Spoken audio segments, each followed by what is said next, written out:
di que estas piedras se conviertan en pan. Él respondió y dijo, escrito está, no solo de pan vivirá el hombre, sino de toda palabra que sale de la boca de Dios.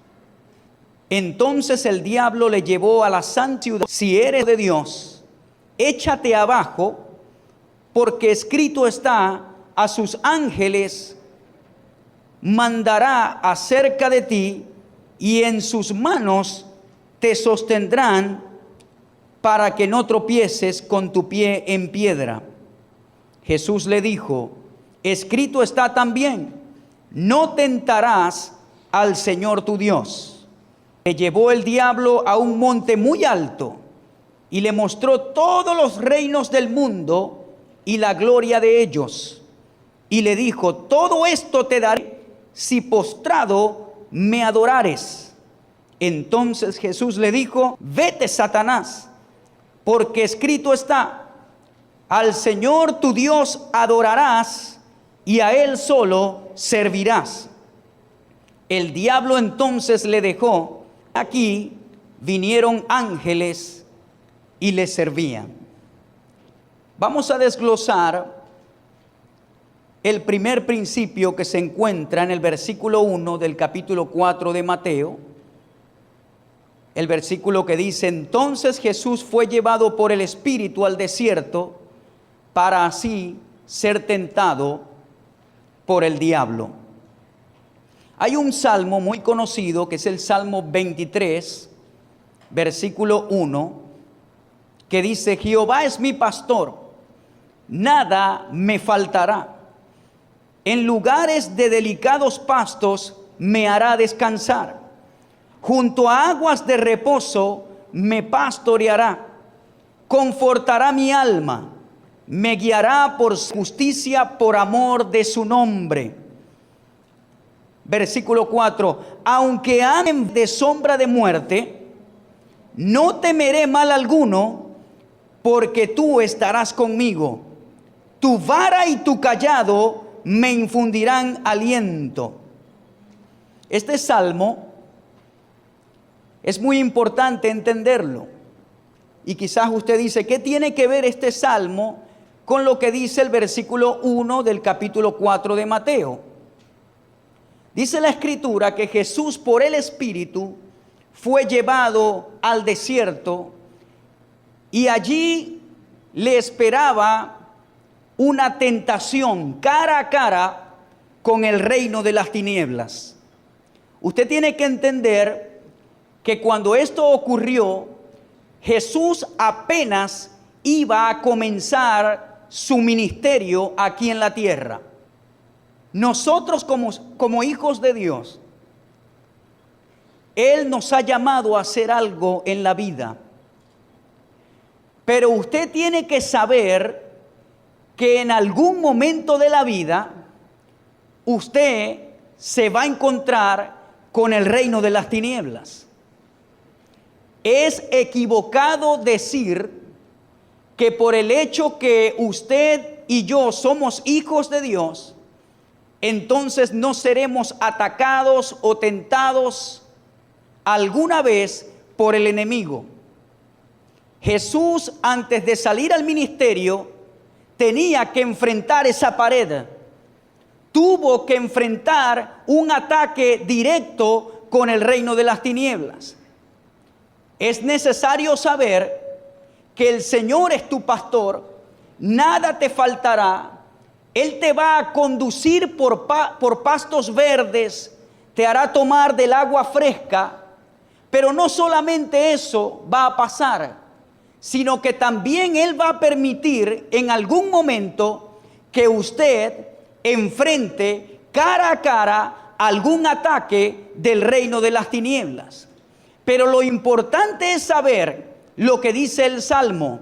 Aunque tú andes en valle de sombra y de muerte, ¿qué dice la Escritura? Yo estaré contigo. Él estará allí contigo para darte aliento y para decirte, no te preocupes, hijo mío, en medio de la sombra y de la muerte, en medio del temor, Dios te sigue acompañando. Pero es necesario que tú sepas que en ese valle Dios está contigo.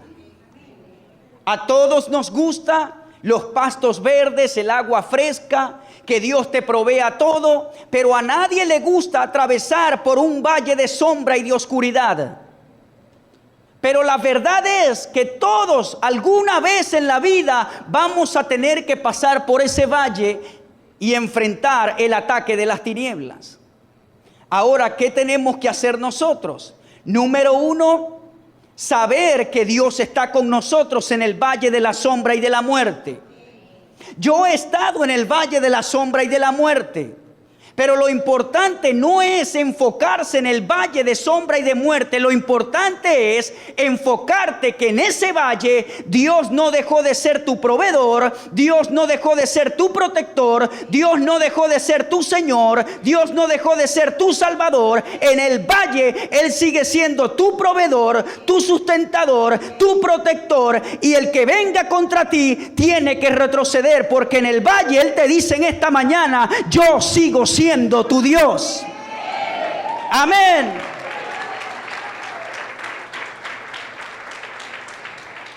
El valle va a venir. Las tinieblas van a venir. Pero allí usted sigue siendo hijo de Dios y sigue teniendo la autoridad que tiene cuando está en la luz. Es fácil actuar cuando estamos en la luz. ¿Por qué el Señor permite que esas cosas ocurran? Porque es necesario que usted aprenda quién es usted en Dios y saber que no importando qué, Él sigue estando contigo. Entonces, el primer principio en Mateo capítulo 4, versículo 1, habla de un desierto y Jesús fue tentado por el diablo. Lo que quiero resaltar acá es que va a llegar el día de tentación, pero usted tiene todas las de ganar para salir en victoria. Dice la Escritura en Efesios 6:13: por tanto, tomad toda la armadura de Dios para que podáis resistir en el día malo. La Escritura no dice: tomad toda la armadura de Dios por si acaso viene el día malo. No. El apóstol Pablo dice: tomen toda la armadura de Dios para que resistan cuando venga el día malo. Es decir, va a venir el día malo. Pero si usted está preparado con la armadura de Dios, entonces, más adelante en esa misma escritura dice: entonces ustedes van a permanecer firmes. Quiero repetir lo que acabo de decir porque es importante. Y en esta mañana usted va a salir con un bagaje de conocimiento espiritual para poder vencer las obras de las tinieblas. Porque como pastor yo tengo que proporcionarle a usted herramientas bíblicas para cuando ande en el valle de la sombra y de la muerte. Para cuando usted esté solo en su casa, entonces, ¿qué voy a hacer cuando el enemigo me está atacando cara a cara? ¿Será que llamo al pastor? ¿Será que llamo a mi amigo? Hay momentos en la vida donde usted está literalmente cara a cara con las tinieblas y lo único que te puede rescatar es el conocimiento revelacional de la palabra de Dios y usted sale en victoria. Hay momentos donde usted no puede salir a buscar a alguien, pero lo primero que tiene que hacer es saber que Dios está contigo allí en las mismas tinieblas. Y Él te dice: saldrás en victoria. Pero lo importante es saber que usted debe estar preparado para cuando venga el día malo. El día malo va a venir. Usted tiene que conocer su autoridad. Hay gente que no se involucra en la obra de Dios porque dice: si me involucro en la obra de Dios, el enemigo me va a atacar. esos creyentes que tienen ese pensamiento nunca harán nada para Dios. Esos creyentes que tienen ese pensamiento no conocen la autoridad que poseen en Cristo Jesús. Personalmente creo que el ataque viene, hagas o no hagas la obra de Dios. El ataque va a venir, pero usted tiene que estar vestido de la armadura de Dios. En otra oportunidad podemos hablar qué es la armadura de Dios. Porque usted como hijo de Dios debe estar preparado para cuando venga el día malo.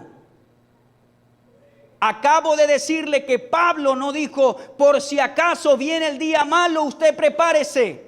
Dice, cuando venga el día malo, usted tiene que estar vestido con la armadura de Dios. Y se lo voy a decir rapidito, la armadura de Dios representa un área revelada de la palabra de Dios en su mente. Cuando habla de la coraza de justicia, habla de la revelación bíblica en tu corazón, pero que sale a tu mente para cuando el enemigo venga a condenarte. La coraza de justicia, usted tiene una palabra revelada de justicia que contrarrestará el ataque de condenación cuando lo trae Satanás. El yelmo de la salvación, ¿qué es? ¿Un casco literal? No. Es una revelación de la salvación para cuando el diablo venga a decirte a tu mente que no eres salvo. Esa revelación salta y prevalece contra el pensamiento que te dice tú no eres salvo. Es decir, la armadura representa un área de revelación en tu vida para cada ataque del enemigo. ¿Dónde? En la mente. Entonces el primer principio nos dice que aunque usted vaya al desierto a ayunar, a buscar de Dios, eso no te exime de los ataques del enemigo. A veces me encuentro con creyentes que dicen, hermano, pero si yo oro, yo busco del Señor, yo voy a la iglesia, yo hago esto, ¿por qué a mí? Usted no tiene que enfocarse por qué a mí. Saque la espada y pelee cara a cara, porque mayor es el que está en usted que el que está allá afuera.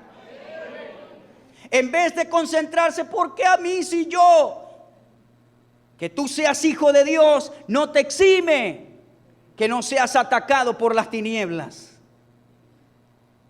Principio número 2, Mateo 4:2. Y después de haber ayunado 40 días y 40 noches, diga conmigo, tuvo hambre. Ayunó 40 días y 40 noches. Un ayuno bastante largo. Pero Jesús hizo esto dirigido por el Espíritu. Este ayuno fue un rompimiento que se dio en el ministerio de Jesús. Cualquiera no puede hacer este tipo de ayunos. Hay gente que ha querido hacer ayunos de 40 días o más días y han muerto. Esto fue un ayuno dirigido por el Espíritu y debe hacerse dirigido por el Espíritu. Ahora allí la palabra hambre representa vulnerabilidad, debilidad. El enemigo te atacará en tu momento de más vulnerabilidad, concentrándose en la debilidad que más resalta en tu vida. Yo quiero que usted por favor en esta mañana preste atención. La palabra hambre allí representa debilidad. ¿Cuándo te atacará el enemigo? En el momento más vulnerable de tu vida. ¿Y en qué se va a concentrar él? En la debilidad tuya. Todos en este recinto, de una u otra manera, en la vida, hemos desarrollado alguna clase de atadura. Lo repito, todos en la vida, todos los que estamos aquí, hemos desarrollado alguna clase de atadura en nuestras vidas. Y el enemigo conoce esa atadura. Él no va a atacar a José Ángel igual que me atacará a mí. Él no te atacará a ti igual que a mí. ¿Por qué? Porque Él buscará en ti cuál es esa atadura que tú has desarrollado y buscará la debilidad para entrar por allí y poder tener éxito. Si usted en la vida no desarrolló una atadura por el alcohol, Él nunca te atacará por allí porque sabe que usted es fuerte en esa área. Pero si usted desarrolló una atadura de pornografía, Él sabe que por allí te puede atacar porque es tu área vulnerable. ¿Cuántos me están entendiendo?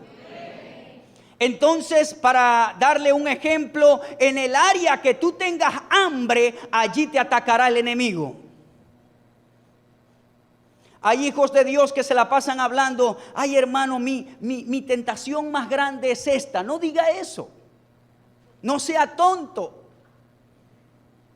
¿Por qué no la identificas y dices, Señor, voy a fortalecer esta área con la palabra y me vas a ayudar?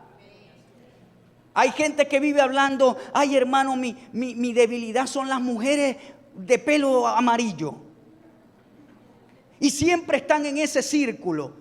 Mi debilidad es esta, el enemigo te va a atacar por allí.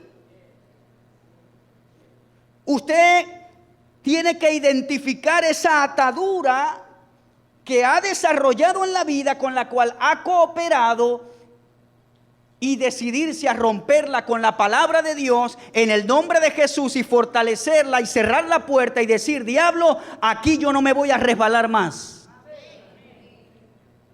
Sí se puede lograr. Pero Él te atacará por el lugar donde tú tienes más hambre. Note que cuando atacó a Jesús, no lo atacó en el 10º día, no lo atacó en el día 20, lo atacó cuando tuvo hambre.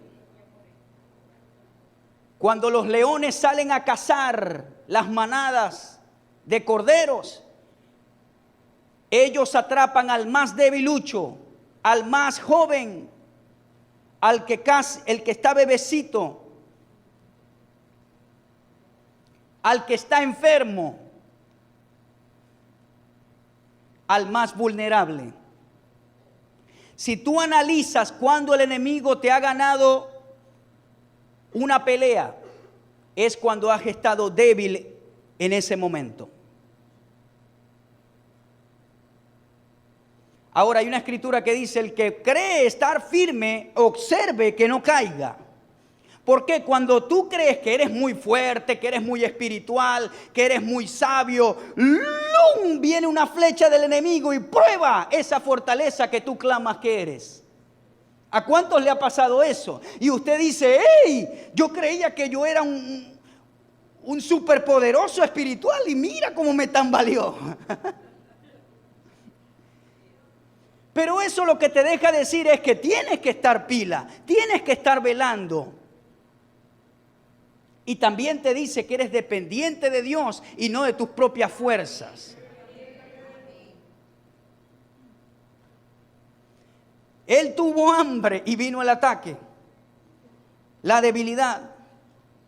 Por eso Efesios 6:10 dice, por lo demás, hermanos míos, fortaleceos en el Señor y en el poder de su fuerza. Fortaleceos en el Señor y en el poder de su fuerza. ¿Dónde se va usted a fortalecer? En el Señor y en el poder de su fuerza. Recuerde algo, el enemigo nunca lo atacará con algo que a usted no le gusta. Nunca. Nunca. Él te atacará con algo que a ti te gusta. Por eso es que la tentación tiene 3 fuentes principales que ha usado el enemigo desde el huerto del Edén. La usó o las usó con Eva, las usó con Jesús y las sigue usando hoy en día contra nosotros. Es decir, estas estrategias no son viejas, no son nuevas, son antiguas. El enemigo te tentará usando las 3 puertas de la tentación. Los deseos de la carne. Diga conmigo, los deseos de la carne. Los deseos de los ojos. Y la vanagloria de la vida. La tentación tiene esas 3 puertas y él las usa en contra de nosotros. Génesis 3:6 dice, y vio la mujer que el árbol era bueno para comer. Y vio la mujer que el árbol era bueno ¿para qué? Para comer, los deseos de la carne. Y que era agradable a los ojos, los deseos de los ojos. Y árbol codiciable para alcanzar ¿qué? La vanagloria de la vida. Ahí están las 3 puertas que usó con Jesús. Cuando vio el árbol, vio que era sabroso para comer. Vio el fruto. No diga, era una manzana, eso no lo dice la Biblia. Dice el fruto. Era un fruto atractivo, agradable para comer, para los ojos y para alcanzar sabiduría, la vanagloria de la vida. Primera de Juan 2:16 dice, porque todo lo que hay en el mundo, aquí vemos nuevamente las 3 puertas de la tentación, los deseos de la carne, los deseos de los ojos y la vanagloria de la vida, no proviene del Padre, sino del mundo. Primera de Juan 2:16. Entonces, el enemigo usará estas 3 puertas para tentarte, los deseos de la carne, los deseos de los ojos y la vanagloria de la vida. Ahora tengo buenas noticias para ustedes. Usted puede quebrantar esas 3 áreas para neutralizar el ataque de las tinieblas. Si usted quebrantó la primera, que es los deseos de la carne, pero no quebrantó la segunda, sigue teniendo una puerta abierta para las tinieblas. Si usted quebrantó la tercera, usted es una persona muy humilde, una persona modesta, pero tiene la primera abierta, los deseos de la carne, hay una puerta abierta y que el enemigo usará para poder penetrar en tu vida. Pero él usará estas 3 cosas. ¿Cómo ataca el enemigo a la gente? A través de los deseos de la carne, lo que puede ver y lo que puede ofrecer. Es importante que sepas que Dios no es el tentador, sino Satanás y sus seguidores. Mateo 4:3 describe a Satanás como el tentador. Hay 3 clases de pruebas. Las pruebas de Dios, cuando Dios te hace una demanda para probarte dónde tienes la fe, el corazón y la obediencia. Es decir, Dios no te prueba para Él darse cuenta que hay en tu corazón, porque Dios lo sabe todo. Él te prueba para que tú descubras dónde está tu corazón, tu obediencia y tu fe. Están las pruebas de la vida, la palabra peirasmos del griego, y significa ser probado por el sufrimiento externo causado por el entorno. Es decir, están las pruebas de Dios, pero están también las pruebas de la vida. Pruebas que traen la vida en sí misma. Las pruebas o tentaciones satánicas. En tercer lugar, y significa ser probado por la seducción interna de la concupiscencia. Están esas 3 pruebas que vienen en la vida. La prueba de Dios, que viene para eximirte, para probarte.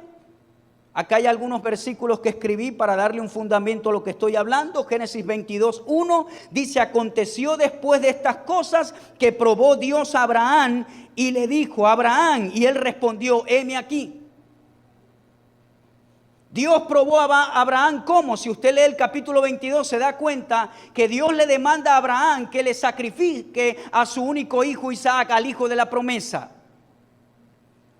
Dios primero le dice, te voy a dar un hijo en tu vejez, y después le dice que se lo sacrifique. ¿Qué le pasa a Dios? Pero dice la Escritura que Él quiso probar el corazón de Abraham. Y ya usted conoce la historia. Cuando Abraham ya había levantado el cuchillo, el Señor le dijo: detente, porque conozco tu corazón. Pasó la prueba de Dios. A veces Dios te probará con cosas. A veces Dios probará tu fe, probará tu obediencia. Ahora, no tenga ese concepto de que Dios me está probando con una enfermedad. Dios no usa las tinieblas para probar a sus hijos. No, Señor. Ay, Dios me está probando con este dolor de cabeza. No, Señor, repréndalo en el nombre de Jesús, porque a usted no le pertenece esa enfermedad. Dios prueba a sus hijos con su palabra, con la obediencia, con la fe. ¿Dónde está tu corazón? Él a veces te lanza pruebas a ver cómo tú reaccionas, para probar tu carácter, para probar tu fidelidad. Ve, hay personas empresarias que contratan a un empleado y dejan dinero allí en el contador. A propósito, a ver si el empleado tiene malas costumbres, y por la cámara lo ve: ah, no, este no tiene malas costumbres, lo podemos dejar aquí en la empresa. Pero lo prueba primero, prueba su fidelidad, su obediencia. Así es Dios. Muchos quieren trabajar en la obra de Dios, pero no pasan las pruebas de orden, no pasan las pruebas del Señor. Y para Dios darte algo grande, vienen pruebas grandes para nuestras vidas. Pruebas de fidelidad, de obediencia, de carácter, de fe. Entonces están ese tipo de pruebas, están las pruebas de la vida. Todos los días no nos levantamos con el mismo ánimo, todos los días no son iguales. Pero a veces Dios en la vida permite que pases desiertos, permite que el día no sea igual anímicamente, para ver cómo reaccionas, si sigues adorándole, si sigues con la misma fe, si sigues con el mismo empuje. Están las pruebas de la vida. A veces no te hacen el depósito el día que lo necesitas. A veces el banco está muy full. A veces el colegio no te quiere recibir al niño. A veces viene esto. A veces se quedó varado el carro. A veces no quiere encender. A veces se fue la energía. A veces se fue la bombona de gas. A veces cosas que pasan en la vida. Pero el Hijo de Dios durante esas cosas tiene que seguir saltando y diciendo: el gozo del Señor es mi fortaleza. ¿Cuántos me entienden? Porque entonces, si en los buenos momentos alabamos y en los malos estamos cabizbajos, no servimos así. No sirves para la obra de Dios así. Para dar un versículo de las pruebas de la vida, Santiago 1:2 habla: tened por sumo gozo cuando os halléis en diversas pruebas, sabiendo que la prueba de vuestra fe produce paciencia. Un versículo para las tentaciones del enemigo, Santiago 1:12: bienaventurado el varón que soporta la tentación, porque cuando haya resistido la prueba, recibirá una de vida que Dios ha prometido a los que le aman. Cuando alguno es tentado, no diga que es tentado por parte de Dios, lo que estoy hablando. Porque Dios debe ser tentado por el mal, es decir, Dios no usa el mal para tentar a sus hijos, ni Él tienta a nadie, sino que cada uno es tentado cuando de su propia concupiscencia es atraído y seducido. Entonces la concupiscencia, después de haber estar concebido, da a luz el pecado, y el pecado, siendo consumado, da a luz la muerte. Lo que hablamos hace minutos de alguna atadura que nosotros desarrollamos en la vida es lo que habla la palabra concupiscencia allí en Santiago. Cuando alguien es tentado, no diga que Dios lo está tentando, porque cada uno es tentado de su propia ligadura que ha desarrollado en la vida. Cuando tú vienes al Señor Jesús, tu espíritu es salvo inmediatamente, pero tu alma tiene que ser renovada y cambiada por la palabra de Dios. No crea que todo el mundo en la iglesia es una persona correcta y que no tiene fallas. No saques eso de la mente. Todos estamos en cambio, en proceso de cambio. Todos queremos salir del capullo a la mariposa. Pero no ve a todo el mundo en la iglesia porque danza como una mariposa, no. Aquí hay capullos que hay que darle duro para que salga esa mariposa. Todos estamos en un proceso. ¿Ve? Un proceso. Y eso usted lo debe entender. Hay concupiscencia que usted debe moldear a la imagen de Cristo, que debe sacar y moldearse a la imagen de Cristo. Y usted debe entender esas cosas. Ve, unos tienen que mejorar su vocabulario, otros su honestidad, otros el respeto, otros la manera de hablar, otros la manera de proceder. Mire, tantas cosas que tenemos que cambiar. Recuerde que la iglesia no está compuesta por gente perfecta. La iglesia está compuesta por pecadores perdonados que quieren moldearse a la imagen de Cristo. Entonces tiene que tener cuidado. Claro que sí. Y tener esas ganas de cambiar todo el tiempo. Entonces, el enemigo, ¿qué va a usar para tentarte? La concupiscencia. Después que ha concebido, da luz el pecado. Por ejemplo, el enemigo viene, y yo quiero que usted entienda, porque hay mucha gente que dice, el diablo me tentó, el diablo. Y yo sé lo que usted quiere decir, pero el diablo no es omnipresente. Es decir, él no puede estar en muchos lugares al mismo tiempo. Pero si hay millones de demonios desatados en las huestes espirituales para tentar, para molestar, para traer problemas y dificultades. O sea, posiblemente usted no esté siendo atacado por el diablo directamente, pero sí por uno de sus secuaces. Entonces, ¿qué pasa? ¿Cuál es el trabajo de él? Número 1, él inspecciona tu debilidad. Número 2, él influye una vez que identificó tu debilidad. Y una vez identificada tu debilidad, él te va a atacar. Ya yo sé que a él le gusta frecuentar. Lo veo mucho en esa casa y esa mujer casada siempre está sola. Vamos a ver qué hace ahí todo el tiempo. Y el primero inspecciona. A lo que ve que es una debilidad, dice, ya. Vamos a preparar un escenario los dos solitos para atacar. Y viene el ataque, la influencia. ¿Ve? Hay que ser astuto. El ejército que gana la victoria es aquel que conoce las estrategias de su enemigo. Y lo que nosotros tenemos para ganar es que las estrategias que él usa siempre son viejas. Y si usted conoce su esquema de ataque, siempre saldrá victorioso. Amén. Él es experto en desviar los propósitos de Dios. Pero usted tiene que tener sabiduría, conocimiento de cuáles son sus artimañas. Algunos versículos no los vamos a leer, que le ayudan a dar herramientas para ser librado de la tentación. Segunda carta de Pedro 2:9, primera carta de Corintios 10:13 y Lucas 22:40. Velad y orad para que no entréis en la tentación. Vamos al principio número 3, Mateo 4:3 dice, y vino a él el tentador y le dijo, si eres hijo de Dios, di que estas piedras se conviertan en pan. Este versículo revela la misma naturaleza de Satanás como mentiroso y sembrador de duda e incredulidad en contra de todo lo que Dios ha dicho y establecido. Aún Jesús fue probado en este ámbito.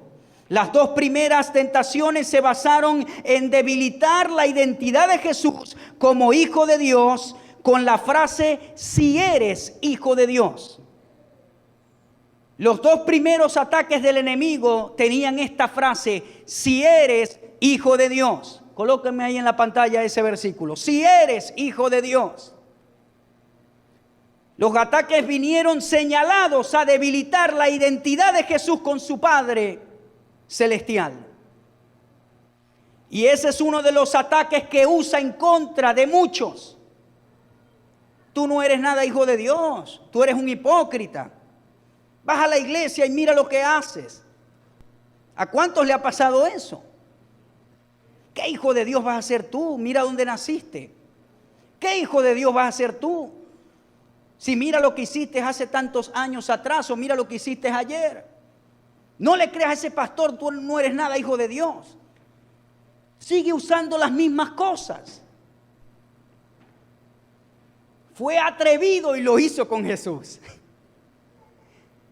Trató de debilitar su identidad de hijo.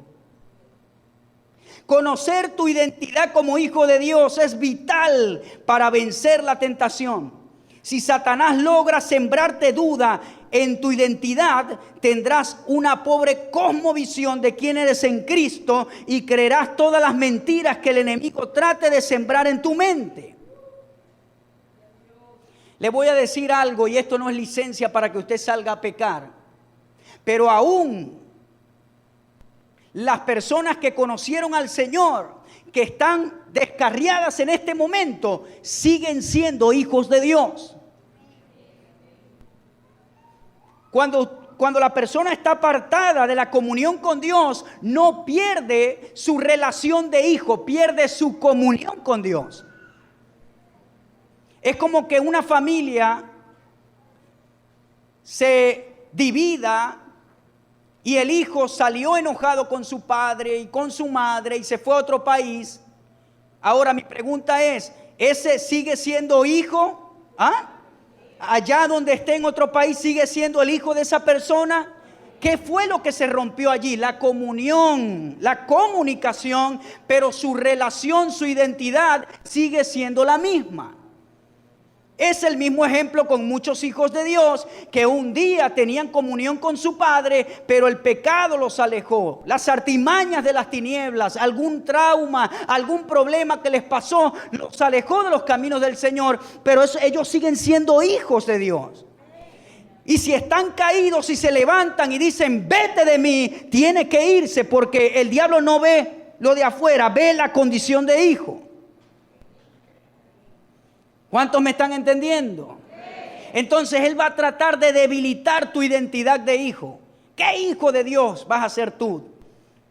Ese sí, antes de eres, es un sí que trae duda, que trae un pensamiento de vacilar tu identidad. ¿Ve?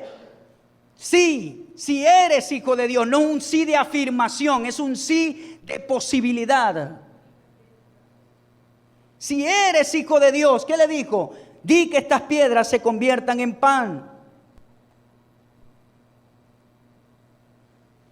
Entonces, si dejas sembrarte la duda, tienes una pobre visión de quién eres en Cristo y vas a creer a las mentiras del enemigo. Déjeme decirle algo, cuando usted en alguna cosa falle en su vida, o para ser más directo, peque en su vida, hermano, ¿qué va a hacer usted? Arrepiéntase, límpiese con la sangre de Jesús y sepa que usted sigue siendo un hijo de Dios. Yo no estoy diciendo que usted va a planificar el pecado y decir, voy a pecar, después me arrepentiré, después me lavaré. No. Hebreos dice que la persona que piensa así está pisoteando la sangre de Cristo.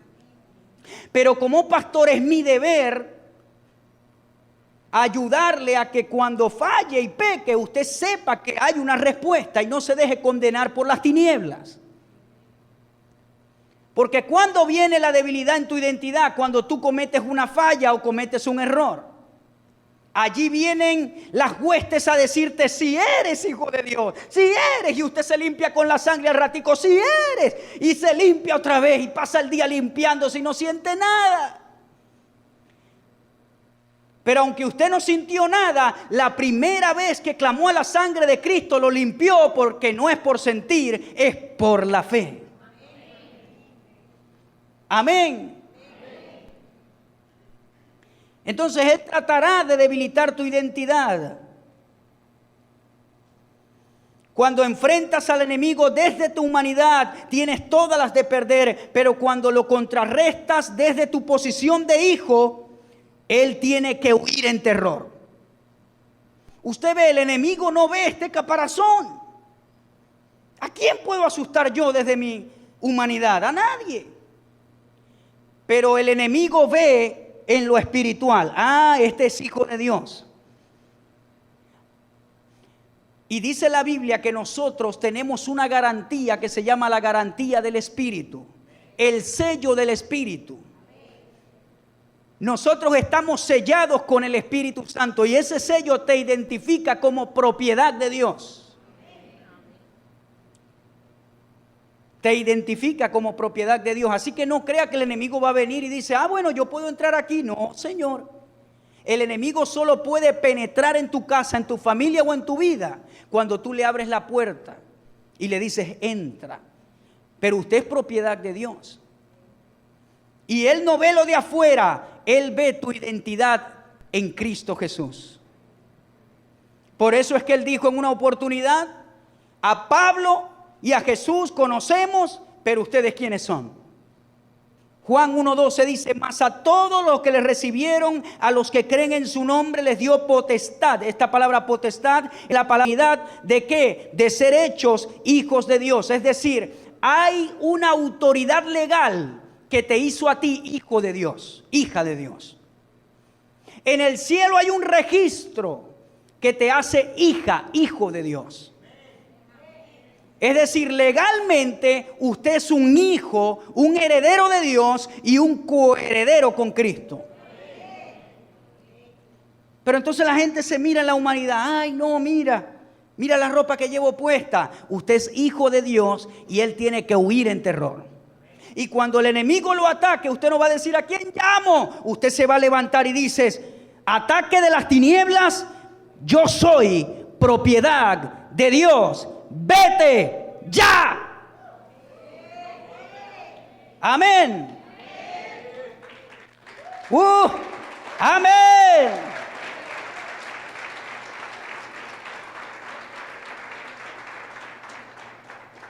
Gálatas 3:25, pero venida la fe, ya no estamos bajo ayo. Un ayo era un mentor. Pues todos sois hijos de Dios en Cristo Jesús. Primero 23 dice, siendo renacidos, no de simiente corruptible, sino de la incorruptible, por la palabra de Dios que vive y permanece para siempre. Hemos nacido de una naturaleza no corruptible, sino una incorruptible. Primera de Juan 5:1, todo aquel que cree que Jesús es el Cristo es nacido de Dios. Efesios 1:3 dice, bendito sea el Dios y Padre de nuestro Señor Jesucristo, que nos bendijo con toda bendición espiritual en los lugares celestiales en Cristo. ¿Sabe? Cuando las tinieblas vienen a tocar la puerta de su vida, usted no puede luchar contra ella desde abajo hacia arriba. Usted tiene que luchar contra ella desde los lugares celestiales en Cristo hacia abajo. Porque usted estará en problemas si quiere con sus propias fuerzas luchar hacia arriba contra el enemigo. Usted tiene primero que identificar su identidad en Cristo y dice, Señor, en esto yo no estoy solo. Número uno, soy tu hijo, soy tu hija. Tú me diste esa autoridad y tú estás conmigo. Yo estoy sentada, yo estoy sentado contigo en lugares celestiales y este ataque del enemigo tiene que cesar. Y cuando usted ataca al enemigo desde lugares celestiales en Cristo, es diferente la cosa, hermano. Porque usted sabe cuál es su identidad en Dios. Y eso fue lo que hizo Jesús. No dejó debilitarse en su identidad como hijo. Fíjense que Jesús no se concentró en el ataque directo de Satanás, sino que le respondió con una escritura y le dijo, no solo de pan vivirá el hombre, sino de toda palabra que sale de la boca de Dios. Jesús no dijo, yo sí soy hijo porque yo, no. Él dijo, no solo de pan vivirá el hombre, sino de toda palabra que sale de la boca de Dios.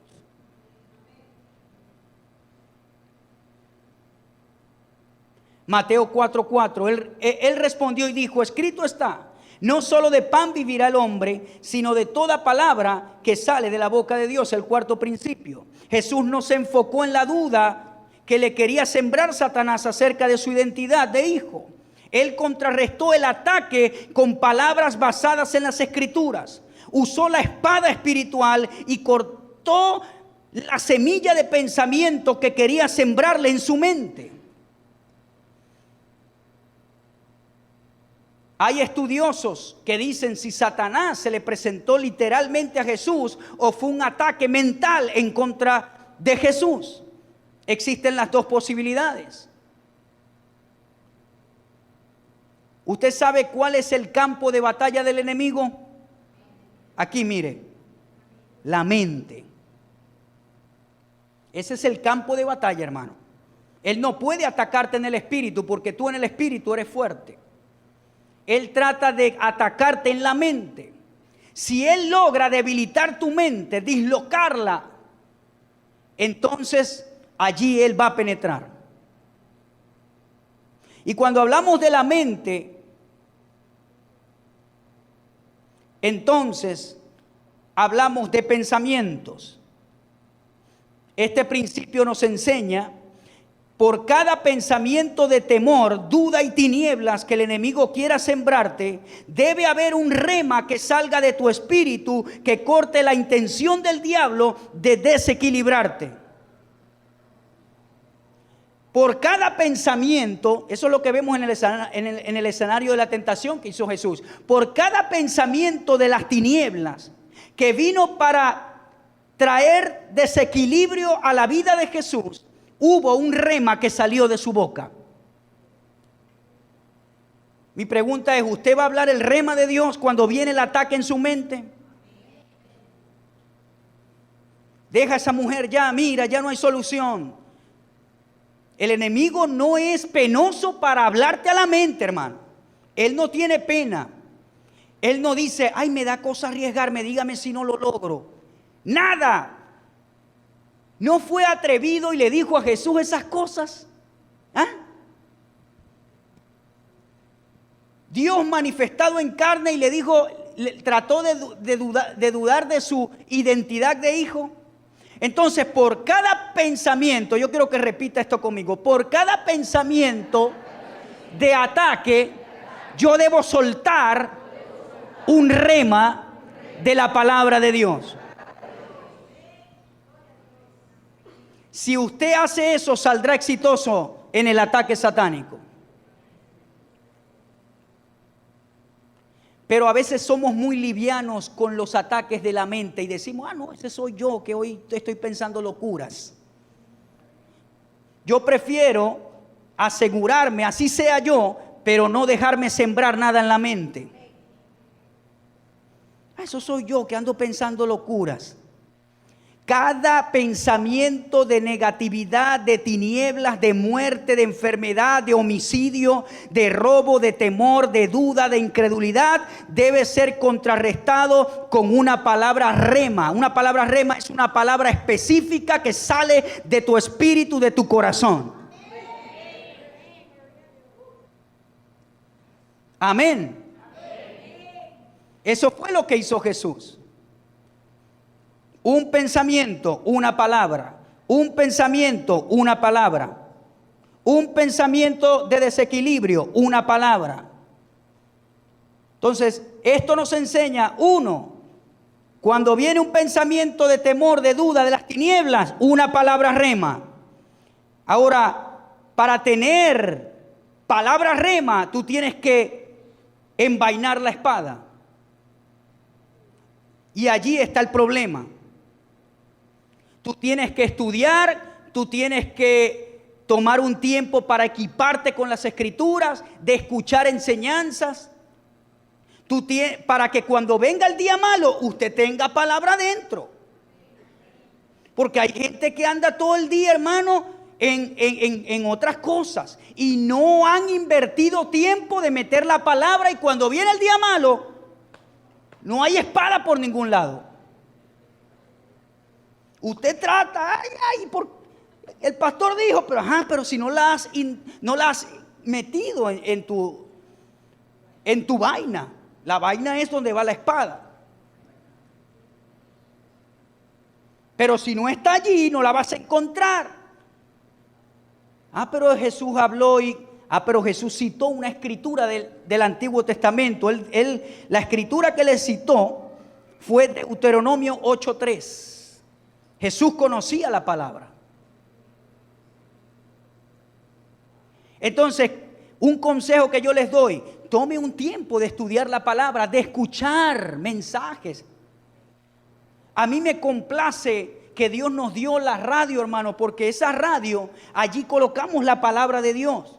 Y ahí está la palabra, y a veces yo estoy en la casa y escucho la radio y digo: gracias, Señor. Gracias por poder colocar la palabra en la radio. Y hay gente aquí en la iglesia que se me acerca y me dice: pastor, estoy escuchando las enseñanzas, porque yo sé que en un ataque específico esa palabra que escuchan los puede libertar. Pero tome tiempo, estudie, vaya a las escrituras, escuche un predicador, escuche una enseñanza, haga algo, compre un libro. Pero hay gente que es atacada y ahí se quedan con el ataque. Martín Lutero dijo algo muy importante. Él dijo: no podemos evitar que los pájaros vuelen alrededor de nuestra cabeza, pero sí podemos evitar que se paren en la cabeza, que hagan un nido. Y hay cristianos, y disculpe, que dejan hasta que hagan popó allí en su cabeza, porque no conocen esto que estamos hablando. Cuando un pájaro de eso quiera venir a su mente, haga algo, usted los espanta, haga algo. Pero no puede quedarse ahí toda la noche con ese pensamiento. Porque vienen pensamientos de las tinieblas. Y ahora, ¿cómo vas a pagar ese dinero? Y usted toda la noche ahí, ¿cómo pago? ¿Y cómo vas a pagar ahora? Y esto, y te van a cortar la energía, y el teléfono, y hay gente que hace vigilia, no para el Señor, sino pensando cómo pago todo eso. Tranquilo, hermano, Señor, mañana veré. Cuando nosotros compramos este templo, dimos una parte y yo quedé con una deuda en mis hombros. Y a veces en la noche venía el pensamiento, yo decía: bueno, Señor, este es tu asunto, tú lo vas a pagar. Yo no me voy a preocupar por esto. Y el Señor dio la provisión. Pero usted no puede estar: ay, ¿y cómo hago? Y ay, no, porque le quita el sueño, le roba el sueño. Y el sueño es algo muy precioso para que usted se lo deje robar por las tinieblas. Amén.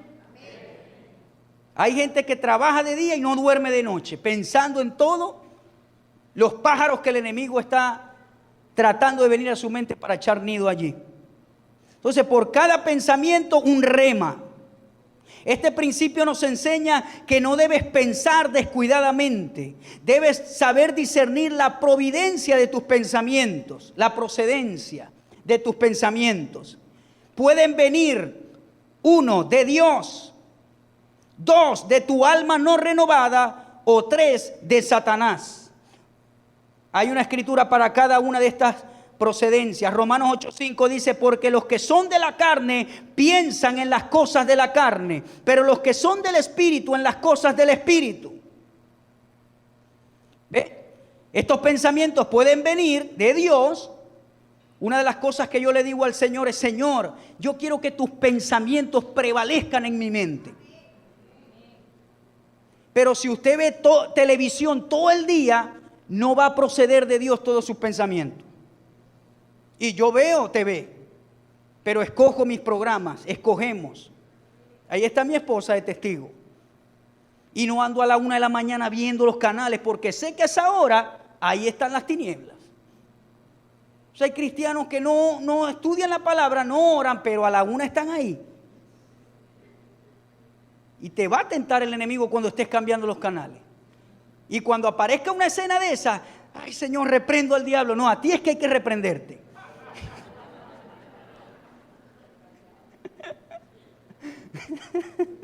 ¿Sí o no? Tenemos que ser sabios. Claro, sabios.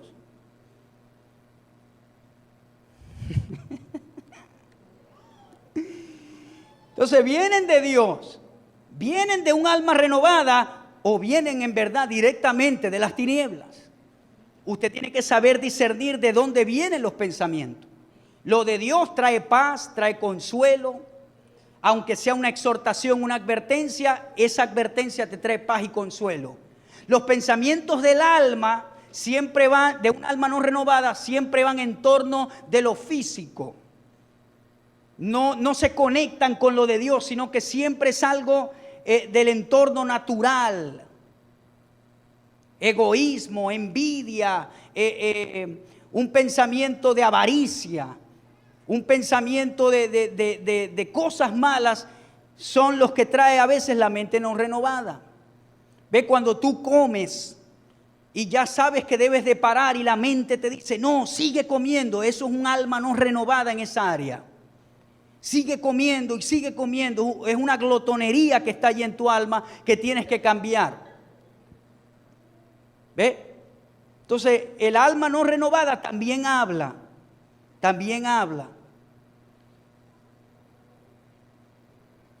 Por ejemplo, no tienes novia, ya tienes tanto tiempo sin novia, yo quiero una novia, ¿ve? El alma puede hablar. Sí, puede pasar. Claro que sí. Ajá, pero ¿para qué quiero? ¿Me quiero casar? No, solo para tener una novia. El alma a veces habla. Cuando usted va a ayunar, le dice su alma, no ayunes, hoy tienes que hacer 3 diligencias, no te acuerdas. ¿Le ha pasado? Que usted se alista en la mañana para ir a ayunar y empieza a hablarle su mente, no, si acuérdate que hoy tienes que. O vas el domingo a la iglesia y te vas levantando, no, acuérdate que hoy le prometiste. Entonces, el alma no renovada a veces habla y Satanás también habla. Los demonios que él usa.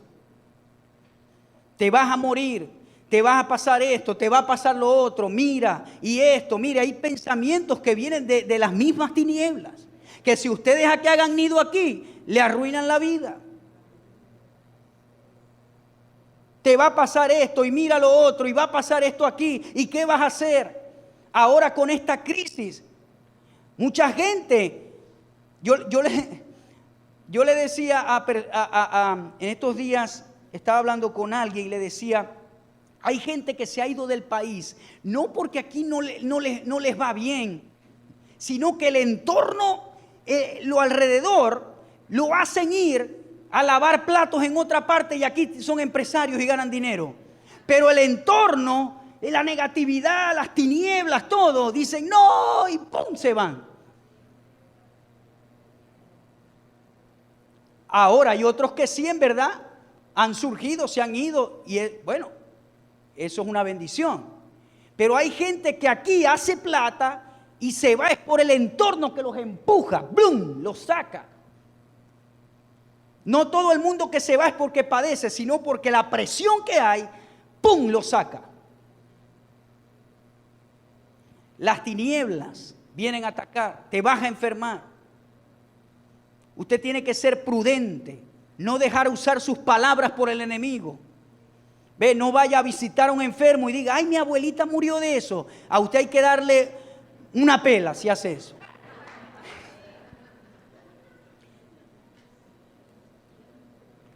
Yo en estos días hace días fui a un funeral y se sentó una señora de edad al lado de la viuda y la señora de edad le dijo, mira ahí, delante de nosotros ahí.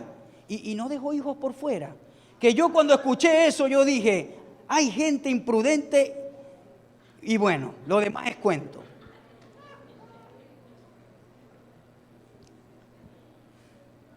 Entonces hay gente que está enferma, ay, tengo un dolor aquí, varón, ay, verdad, a mí me dio eso y era esto. Te está pidiendo una oración, hermano, ora y cállate la boca. ¿Ve? Entonces los pensamientos, porque a veces usted siente algún síntoma y vienen pensamientos de las tinieblas. Ay, mira, cuidado, y lo otro. Y viene el temor. Y después vienen las cosas. Y aunque usted no lo crea, los pensamientos pueden causar síntomas en el cuerpo físico. Que cuando usted saca el pensamiento, se sana. Porque era un pensamiento que alteraba el sistema nervioso y causaba dolores y cosas. Y cuando usted lo reprendió, se fue. Vamos a seguir. ¿Cuántos están aprendiendo en esta mañana? Estoy hablando bastante, pero con intención de enseñarle. Entonces no debes pensar descuidadamente. Segunda de Corintios 10:3, pues aunque andamos en la carne, no militamos según la carne, porque las armas de nuestra milicia no son carnales, sino poderosas en Dios para la destrucción de fortalezas. Ve, las fortalezas están aquí en la mente, derribando argumentos y toda altivez que se levanta contra el conocimiento, y llevando cautivo todo pensamiento a la obediencia a Cristo. Pablo literalmente dice que estas armas que se nos han entregado son para derribar fortalezas que vienen a la mente. Ahora déjeme decirle algo y por favor permanezca conmigo. Las fortalezas no se forman de un día para otro. ¿Qué es una fortaleza humanamente hablando? ¿Qué es una fortaleza? Es un castillo. Las fortalezas se levantaban en la antigüedad para contrarrestar que el enemigo viera y atacara y pudiera penetrar en las ciudades, como los muros de Jericó, por ejemplo. Ahora, el enemigo no edifica fortalezas de la noche a la mañana. Usted tiene que dejar que haga el nido allí y la persona medita y cree y termina creyendo las cosas y edifica una fortaleza. Ahora, las fortalezas, una de las cosas que hacen es, o uno de los efectos que causa, es que cuando viene la palabra de Dios, la fortaleza impide que la palabra renueve la mente de la persona. Tiene que haber un rompimiento, un quebrantamiento de la fortaleza para que la palabra finalmente, ¡pum!, haga semilla, haga nido en la persona. Pero las fortalezas son, mire, yo he conocido gente con fortalezas en la cabeza fuertes, hermano, que usted dice, ¿cómo llegó esta persona aquí? Fue un proceso. Entonces usted no puede darse el lujo de permitir que el enemigo siembre una fortaleza en su vida. No puede darse ese lujo. O edifique una fortaleza, es la manera correcta de decirlo. Porque entonces la palabra no va a poder penetrar. ¿Y qué dice Pablo? Cuando tú tienes las armas de Dios, tú tienes que llevar cautivo a la obediencia de Cristo ese pensamiento. Ahora, la acción que está diciendo Pablo que tomemos no es una acción pasiva. Es una acción de defensa. Pablo está diciendo, cuando tú veas un pensamiento que es del diablo, que es de Satanás, tú vas a llevarlo cautivo a la obediencia a Cristo. Pero hay personas que cuando viene el pensamiento, ay sí, y lo acarician, y sí, verdad, así es, y lo acarician. Pablo dice que lo lleves cautivo a la obediencia a Cristo. Amén. Eso es lo que usted va a hacer. Es importante que usted tenga un compañero de oración. Dice la Biblia que mejor son dos que uno, porque cuando uno cae el otro lo levantará. Yo he experimentado eso con mi amada esposa. A veces hay pájaros por allí y ella los ve y dice, y me espanta los pájaros. Blum, blum, blum, blum. Y a veces cuando yo veo pájaros allí, arriba, los espanto yo. Y nos ayudamos mutuamente espiritualmente. Y ella me dice, mira, estoy viendo ese pájaro por allí, cuidado. Eso uno lo tiene que hacer. Si no es tu pareja, a las parejas yo les recomiendo que lleguen a ese punto espiritual de conexión. Porque antes de usted buscar otra persona de confianza, es bueno que sea su pareja. Si no lo encuentra en esa persona, busque a alguien confiable, que usted pueda decirle, me está pasando esto, intercede por mí. No puede buscar a cualquier persona, tiene que ser una persona que conozca la intercesión, que sea prudente en palabras, que no va a contar lo que usted le está diciendo y que no la condene en el momento, no la condene, sino que le diga tranquila que esto lo vas a atravesar. Porque cuando alguien está en un ataque de las tinieblas, no es condenar o a veces sermonear, es pararse en la brecha y decir tranquilo que vas a salir de esto. Vas a ver luz, tranquilo, todo va a pasar. Entonces cuando tú tienes ese apoyo en oración, tú sales en victoria porque tienes ese apoyo. ¿Ve? Entonces eso es un consejo muy importante que les doy para que fortalezcan su intercesión espiritual. Gloria a Dios. Este principio nos enseña que las palabras no son inocentes. No debes hablar tontamente. Las palabras son vitales para operar en la vida o en la muerte. Proverbios 18, 21. La muerte y la vida están en el poder de la lengua y el que la ama comerá de sus frutos. Primera de Pedro 3:10 dice, porque el que quiera amar la vida y ver días buenos, refrene su lengua del mal y sus labios no hablen engaño. No hables tontamente. Las palabras, antes de ser palabras, son pensamientos que traen intenciones. Por ejemplo, la crítica, la murmuración, el chisme, la negatividad, el sarcasmo, juegos malintencionados, vocabulario obsceno. Yo le voy a decir algo. Una de las cosas que el Señor me dijo el año pasado es, yo quiero que tú tengas más cuidado de las palabras que salen de tu boca. Es una de las demandas que el año pasado el Señor me dio. Porque a veces el Señor no nos puede usar más porque no dejamos algo. Entonces hablar tontamente, pensar tontamente, nos hace hablar tontamente. Debemos saber hablar y Jesús con confesión, con palabras, derrotó las obras de las tinieblas. Mateo 4:6 nos habla del sexto principio y le dijo, si eres hijo de Dios, ya vamos a ir finalizando, hermano, hoy es un día de enseñanza para nosotros. Amén. No pasa todos los domingos, pero hoy es un día yo quiero que usted aprenda, cuando venga el día malo, permanezca firme. Si eres hijo de Dios, échate abajo, porque escrito está, a sus ángeles mandarán acerca de ti y en sus manos te sostendrán para que no tropieces con tu pie en piedra. Este versículo nos muestra uno de los perfiles más engañosos que el enemigo utiliza en la tentación. Y es cuando él tuerce las escrituras para lograr sus objetivos. Como puedes notar, esta estrategia es antigua y hoy en día la sigue utilizando en contra de muchos hijos de Dios. Es importante resaltar lo siguiente: cuando Satanás usa las escrituras, lo hace fuera de su tiempo profético. Cuando Satanás usa las escrituras, las usa fuera de contexto. Y cuando Satanás usa las escrituras, las utiliza para quebrantar tu obediencia a Dios. La escritura que citó Satanás fue Salmos capítulo 91, versículos 11 y 12.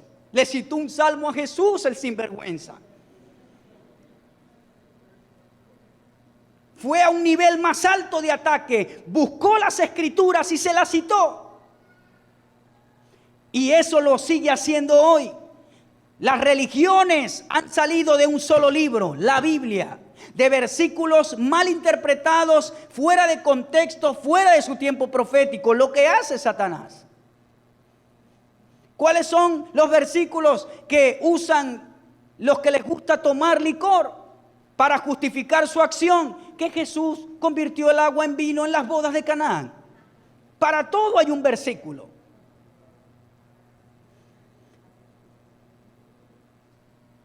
Hay personas que quieren satisfacer su deseo carnal y encuentran un versículo para apoyar su deseo carnal.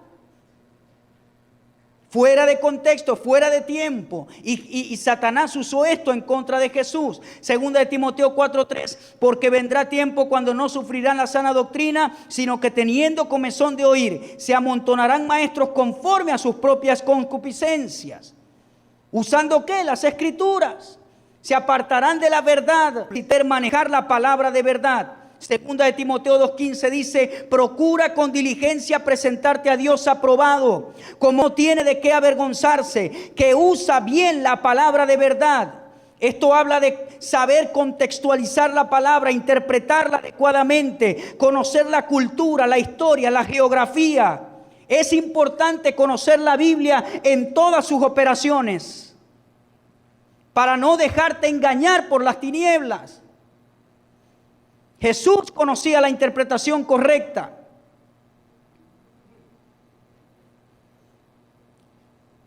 Impresionante. Y Jesús le dice, le responde con otra escritura. Deuteronomio 6:16, no tentarás al Señor tu Dios. Y Jesús se lanza. No había garantía que los ángeles, que esta escritura se cumpliera porque estaba fuera de tiempo profético. Entonces muchas veces cuando el enemigo ve que no puede penetrar por un área, él viene y te presenta la Biblia. Tranquilo, mira, si aquí la Biblia dice así. Pero tú sabes que la intención del enemigo es sacarte del propósito de Dios. Amén, hermano. Número 2, debes pedirle al Espíritu Santo discernimiento para juzgar las situaciones. Hebreos 5:14 dice: pero el alimento sólido es para los que han alcanzado madurez, para los que por el uso tienen los sentidos ejercitados en el discernimiento del bien y del mal. Usted tiene que discernir, pedirle al Espíritu Santo discernimiento. A veces vienen ofertas, a veces vienen situaciones donde usted necesita el discernimiento de Dios. ¿Ve? Yo no le digo a la gente sí en cada cosa que me plantean, no. Yo tengo que pedir discernimiento en todo. Entonces la persona que anda descuidada le dice sí a todo. No, usted tiene que tener discernimiento. Vamos a hacer este negocio, discernimiento. Porque a veces viene el enemigo para hurtar, para robar, para molestarte. ¿Con quién te asocias? ¿Con quién te juntas? Usted como hombre de la casa tiene que tener discernimiento. Y si ve a su esposa haciendo cosas que no debe, mi amor, estoy teniendo esto, estoy viendo esto. Y la mujer debe ser sumisa y obedecer. Igualmente el hombre con la mujer, porque a veces la mujer ve cosas que el hombre no ve. No te metas allí, no hagas eso. Uno tiene que agarrar las cosas con tiempo, hermano. Eso es lo que hace un hombre de visión. Mira, hay mujeres que han agarrado una junta y terminan siendo lesbianas. Para que sepa que sí. Y se lo digo crudo para que usted vea la gravedad de no atajar situaciones a tiempo por carencia de discernimiento. Ay, no, es que yo la estoy evangelizando. Pero tienes que hacer las cosas bien. Personas que vienen a ofrecerte negocios para el enemigo dejarte limpio y en bancarrota, pero como no oraste, te dejó limpio y en bancarrota. Ya vamos terminando. Mateo 4:8 habla del octavo principio.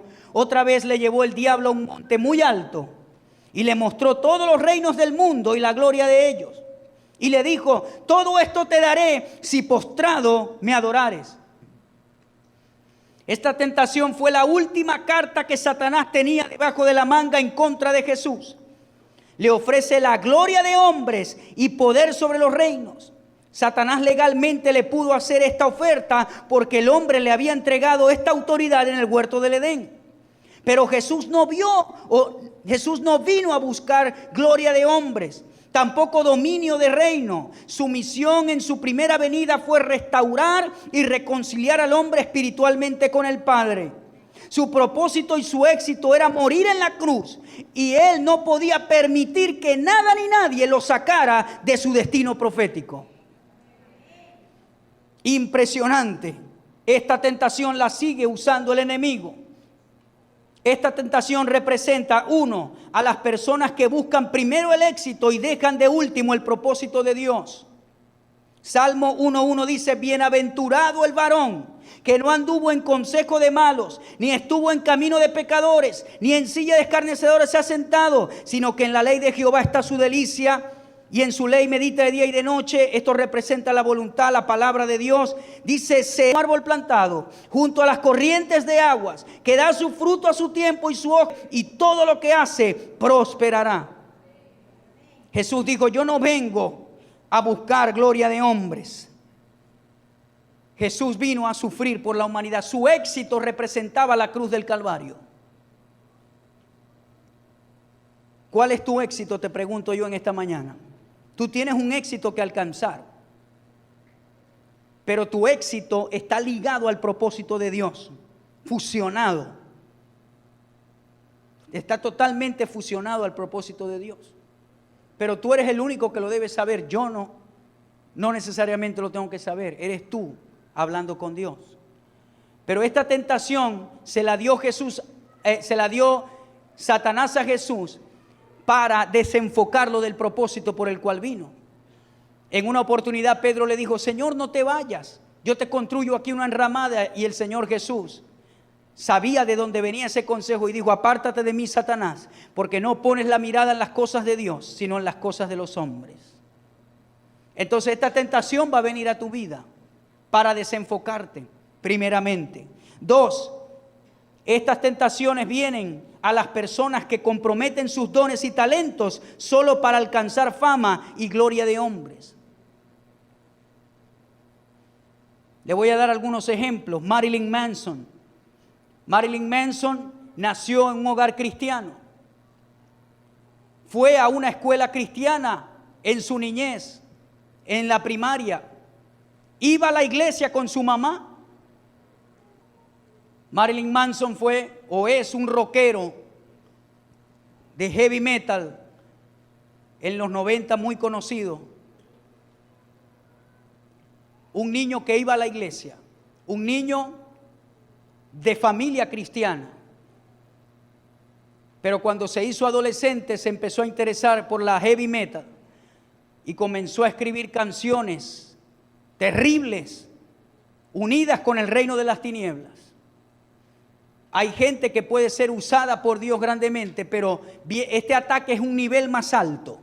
Este ataque busca gente talentosa para abortar el propósito de Dios en sus vidas. Ahora Marilyn Manson tiene mucha fama, mucho dinero, pero ¿de qué le sirve eso? No es malo tener dinero, no es malo tener un estatus social, no me malentienda. Lo que es malo es usar un talento para las obras de las tinieblas. Elvis Presley no tenía que morir a su edad. Era un chico cristiano, un joven cristiano, pero la fama lo llevó a tomar píldoras y píldoras y píldoras hasta matarlo. Pudo llegar a viejo. Pero a veces la gente con un talento especial se desenfoca, se descuida del carácter de Dios y comienza a usar sus dones y talentos encaminados a lo que Satanás le dijo a Jesús en el pináculo. Yo te doy todo esto si tú me adoras a mí. Madonna es otro ejemplo. Una joven cristiana se desenfocó y comenzó el enemigo a darle gloria,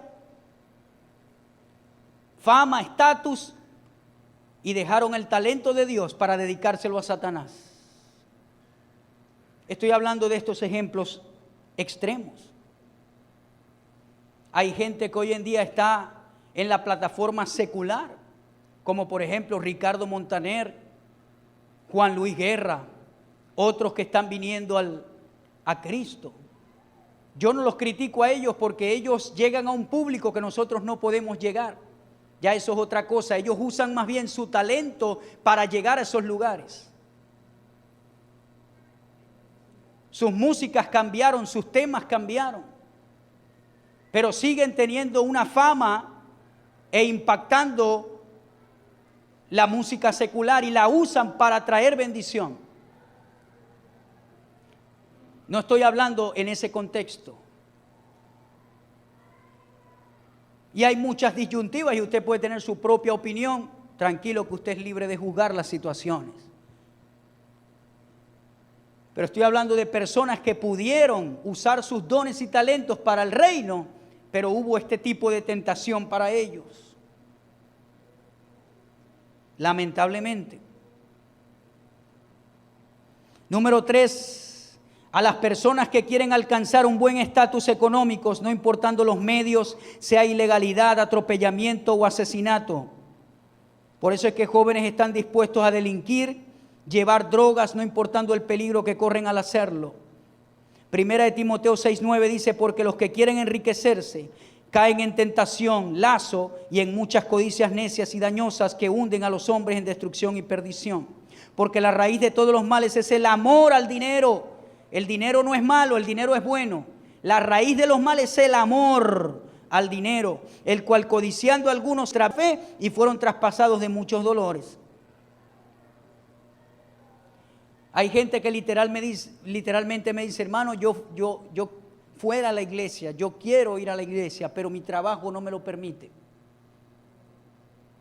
Y ahí es cuando se aplica el versículo, el que ame su vida la perderá, pero el que la pierda por causa de mí la hallará. Hermano, a mí me gusta la iglesia, pero mire, mi trabajo ilegal me hace hacer muchas cosas y eso hace que sea un impedimento en su mente para buscar de Dios. Entonces hay gente que prefiere lo malo, hacer lo malo para alcanzar un estatus, o prefiere tener dinero para que los demás vean que tienen, pero de una forma que compromete sus valores, su vida. Jóvenes que van a Europa, a Miami, con droga en el estómago, unos se mueren, otros los agarran y tienen que estar presos por años. Comprometen su vida, sus valores, su tiempo, sus talentos, su juventud por $5,000, $10,000. No queriendo trabajar justamente con sus manos, sino alcanzando la ilegalidad o lo fácil, pero terminan en una prisión, terminan muertos. Entonces, todo tiene un precio. Cuando el enemigo te diga que tomes decisiones tontas y locas, aparta el pájaro ese de tu mente. Ya termino con este principio. El diablo, versículo 11, entonces le dejó y aquí vinieron ángeles y le servían. Santiago 4:7 dice, someteos pues a Dios, resistid al diablo y huirá de vosotros. Por tanto, tomad toda la armadura de Dios para que podáis resistir en el día malo y habiendo acabado todo, estar firmes. Hay una resistencia, pero ante la resistencia usted tiene que someterse a Dios y el diablo va a huir. Hay guerras y batallas que duran días, pero tiene que acabarse. Toda batalla, todo ataque de las tinieblas tiene un fin. No se atribule, no se frustre, no se desespere. Sométase a Dios en el tiempo del ataque. Doble la guardia, doble la fuerza. Ponga el 4x4. Cuando yo veo que el enemigo me está atacando en algo, yo pongo el 4x4.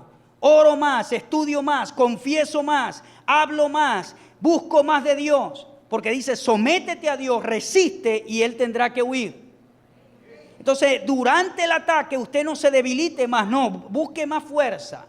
Identifique el ataque y vaya, y busque, y ore, y busque un compañero de oración, y confiese la palabra, suelte el rema de Dios, ore, escuche alabanza, tenga allí la palabra presente, y usted va a salir en victoria. Pero hay gente que quiere salir del ataque, hermanito, ora por mí, por favor. Uno puede orar por usted, no me malentienda, pero a veces tú mismo vas a tener que librar tus propias batallas con Dios solito.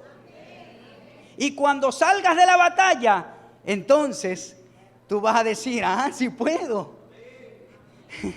Yo creía que solamente era este y el otro que podía. Y eso te va a aumentar la fe y te va a hacer una persona y vas a ir de fe en fe, de gloria en gloria, de triunfo en triunfo y de victoria en victoria. Amén.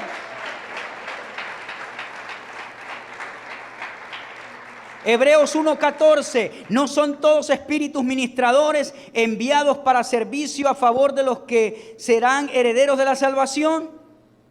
Los ángeles, usted también puede utilizar la asistencia angelical cuando sea atacado. Dice que cuando Jesús el enemigo se apartó de Jesús, vinieron ángeles y le servían.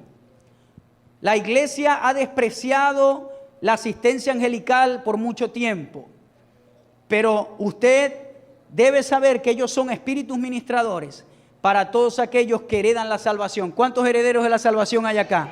Eso significa que usted tiene ángeles asignados para usted, asignados. Hay gente que ha testificado de ver el ángel de otra persona.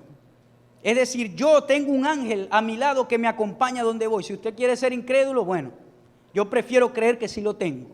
Y es bíblico, el ángel del Señor acampa alrededor de aquellos que temen a Dios y Él los defiende. Entonces hay un ángel con usted. Pero cuando usted se sienta invadido por las tinieblas, usted use y dígale al Padre: Señor, gracias por tu asistencia angelical, fortaléceme, ministra